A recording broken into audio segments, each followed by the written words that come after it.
Well, drinking water across parts of Australia has been found to contain dangerous cancer-causing chemicals. A new study from Harvard finds that more than half of all U.S. children and teens are not adequately hydrated, probably because they are not drinking enough water. Doctors say even mild dehydration can cause headaches, irritability, poor physical performance, and reduce their ability to think. For kids, we're worried about the impact on the brain and their ability to learn if they're not well hydrated. There is growing concern about the safety of drinking water for nearly 1 million Californians after a state assessment found hundreds of water systems across the state failed to meet health requirements. Our brain cells shrink when they don't have enough water. Headaches are common when we don't have enough water. Negative thought patterns can develop when our brain cells don't have enough water. This is Barbara O'Neill talking about the importance of water. Water is essential for nearly every function in your body, from digestion and circulation to temperature regulation and detoxification.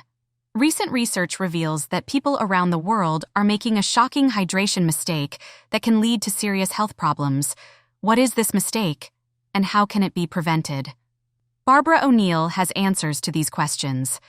Keep watching as Barbara O'Neill explains why water is so vital, what hydration mistakes people are making, and how to avoid them. Stay tuned because this simple change in your hydration habits can greatly impact your overall well-being. Let's start by discussing how drinking water at the wrong time can affect your health. You might be one of those who do this. Barbara O'Neill shares a story of a person who used to drink a liter of water with every meal and was suffering from a bacteria called Helicobacter pylori. But how does drinking water with meals help Helicobacter pylori survive in the stomach, and why is it so dangerous? See, if you don't turn the tap off, you're still going to be mopping up. When he sits to eat, hydrochloric acid's released. And hydrochloric acid is just about to come down and wipe out Helicobacter pylori. And then what does the man do? Has a great big drink of water. What does that do to hydrochloric acid? We all remember from chemistry days, water dilutes acid. Helicobacter pylori goes, whew, that was close, chomp, chomp, chomp. He learnt in the lectures the importance of drinking between meals and not with meals. And you've probably noticed yourself, if you sit to your meal hydrated, you don't need to drink. We did talk about it yesterday. I think it's a habit, reaching for the cup.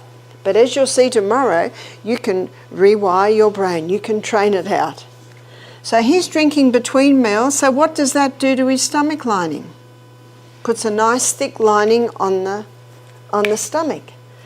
And then when he smells, starts to eat food, hydrochloric acid's released, hydrochloric acid comes down, wipe out, wipe out. Drinking a lot of water with meals can dilute the stomach's hydrochloric acid, making it less effective at breaking down food and killing harmful bacteria like Helicobacter pylori.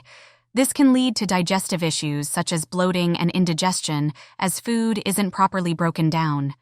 In addition to this, diluting stomach acid can slow down the digestion process, causing nutrients to be absorbed less efficiently. Over time, this might lead to nutrient deficiencies. An Australian physician, Barry Marshall, famously conducted a self-experiment where he ingested a culture of Helicobacter pylori to prove that it was the cause of peptic ulcers. This bold move was intended to demonstrate the link between HP infection and stomach ulcers, challenging the prevailing belief at the time that stress and lifestyle factors were the primary causes.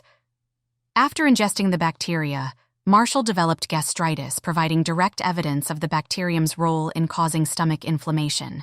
His symptoms included fullness, nausea, and vomiting, which subsided after about a week. His experiment was groundbreaking and ultimately led to him receiving the Nobel Prize in Physiology or Medicine in 2005, alongside J. Robin Warren.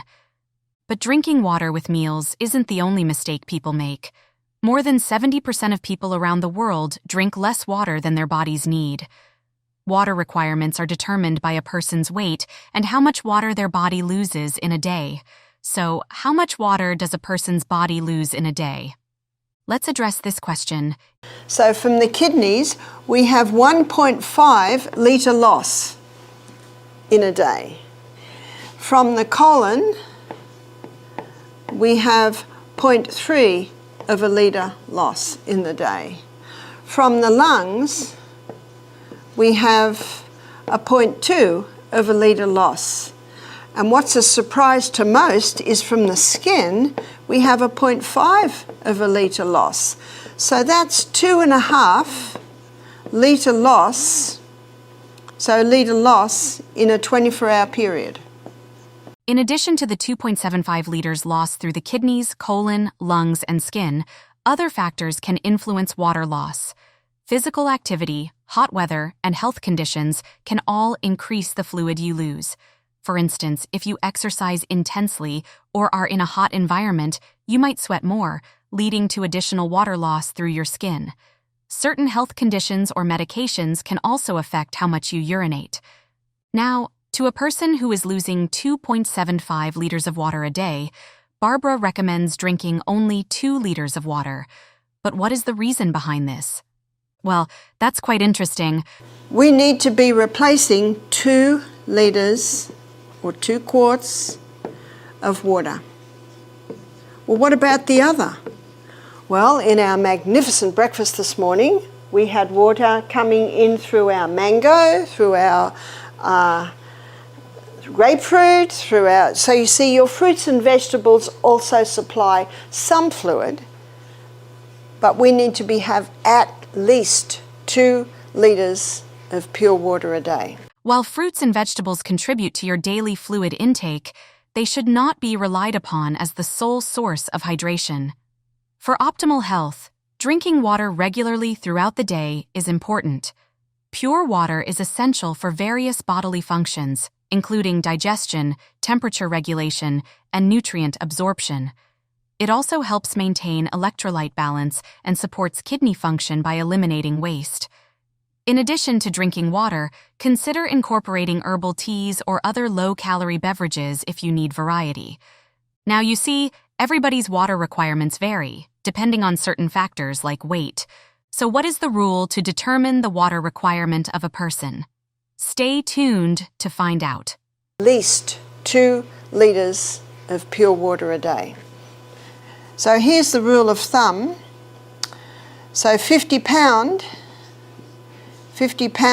body weight to 1, well, I'll say quart for your sake, for 1 quart or 1 litre. So that means if someone is 100 pound, they should be having 2 quarts a day. And I guess someone gets very concerned if they're 200 pound. Does that mean I've got to drink 3 quarts a day? Well, that's a good incentive for weight loss. And if someone's only drinking 2 glasses of water a day and they're 200 pound, they can get very discouraged at that news. So you know what I say, Rome wasn't built in a day. You just start little by little by little to drink more.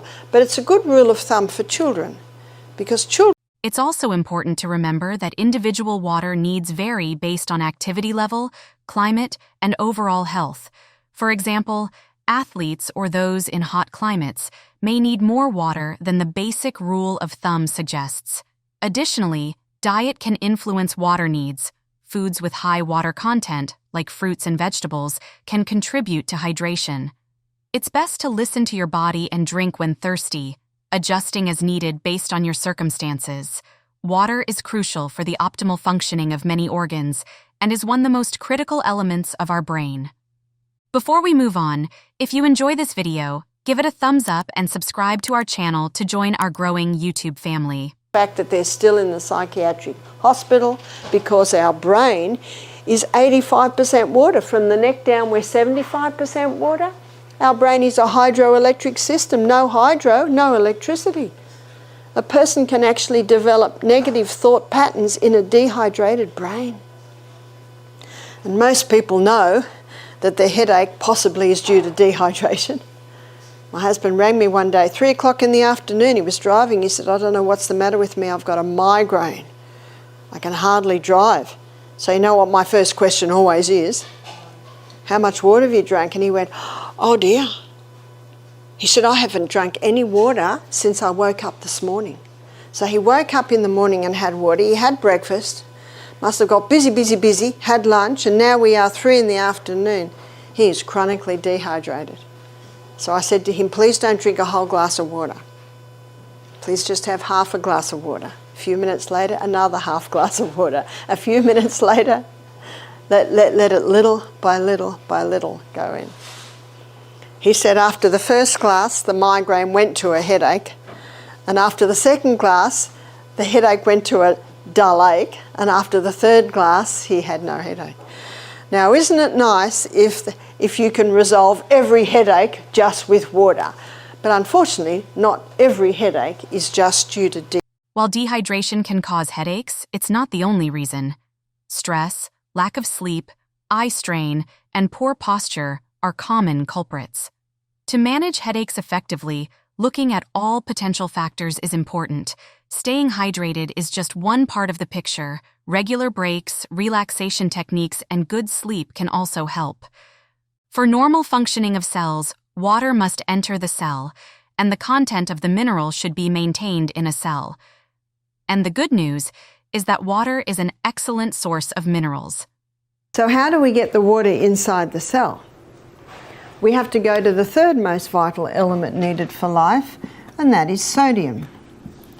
The fourth most vital element needed for life is potassium. So let's go back to sodium. In nature, we find the highest amount of sodium in seawater, and seawater contains 92 minerals. Of those 92 minerals, approximately 30% is sodium, and of those 92 minerals, approximately 50% is chloride. Now, because sodium chloride take up the most amount, they're the first crystals formed when the water is evaporated. So what man does is he scoops up the first crystals formed, he bleaches them white, puts aluminium with it so that it runs freely, and there's your table salt. Table salt is a dangerous salt because we now have two very harsh minerals that if you were to inject both of those into the blood, you would die. There's two harsh minerals and they need all the other 90 to soften them and balance them. The highest concentration of mineral inside the cell is potassium. The highest concentration outside the cell is sodium. And in this bilayered membrane that is around every cell, there are sodium-potassium pumps. And these sodium-potassium pumps are ever going like this, maintaining the balance between potassium and sodium. But when someone's not eating enough fruits and vegetables, and that's where you get most of your potassium, and they're putting table salt on everything far too much, what happens now is sodium levels rise and potassium levels drop. There is a small amount of sodium in the cell, but when this happens, you see osmosis and diffusion happens when the highest concentration merges into the lowest. So now sodium levels inside the cell are rising, which they should not, and the cell swells. What's that called? High blood pressure. The doctor is right. Table salt will contribute to high blood pressure. When the balance between sodium and potassium is disrupted, it can seriously affect your health. Too much sodium causes cells to retain water and swell, which puts extra pressure on your blood vessels and can lead to high blood pressure. This can strain your heart and increase the risk of heart disease. On the other hand, insufficient potassium makes it harder for your body to handle sodium properly, worsening the problem. And Geheldind, we call him Dr. B, he found the first place that we lose water is the lining of the gastrointestinal tract. He also found that if you go down the gastrointestinal tract, you come to the pancreas. And the pancreas releases two hormones into the blood to help balance blood sugar levels. That's your insulin and your glucagon. But if you're dehydrated, those hormones aren't being made as they should be. So people that are dehydrated, that can be a contributing factor to diabetes. He also discovered that there are hormones released from the pancreas to finalise digestion. So there's pancreatic lipase to finalise starch digestion. Fat digestion. There's pancreatic amylase. That's what finalises starch digestion. There's trypsin and chymotrypsin that finalise protein digestion. Now, they're all made out of water. If you don't have enough water, your digestion... When you're dehydrated, your digestive enzymes don't work as well. This means fats, starches, and proteins might not be broken down completely, leading to bloating, discomfort, and trouble absorbing nutrients. A lack of water can also damage the lining of your gastrointestinal tract, making it more prone to irritation and conditions like acid reflux or IBS. Now, the question everyone might ask is, what is the best way and the best time to drink water? Let's learn from Barbara about the best time to drink water and the science behind it. But most people that need to drink with their meals is because they sat to the meal dehydrated. So I say to parents, get the children drinking. The mother, the father, look at the clock. Half an hour, 3/4 of an hour before the meal. Get them to drink. Get them to drink then, because the mother knows that if they don't, they're going to want to drink straight after their meal. Drinking water before a meal can help you feel fuller, which might lead to eating less. It also helps your body get ready for digestion by supporting the production of digestive juices. However, drinking water during a meal might dilute these juices, making digestion a bit less efficient. By drinking water before eating and waiting until after you're done, you can help your body digest food more effectively.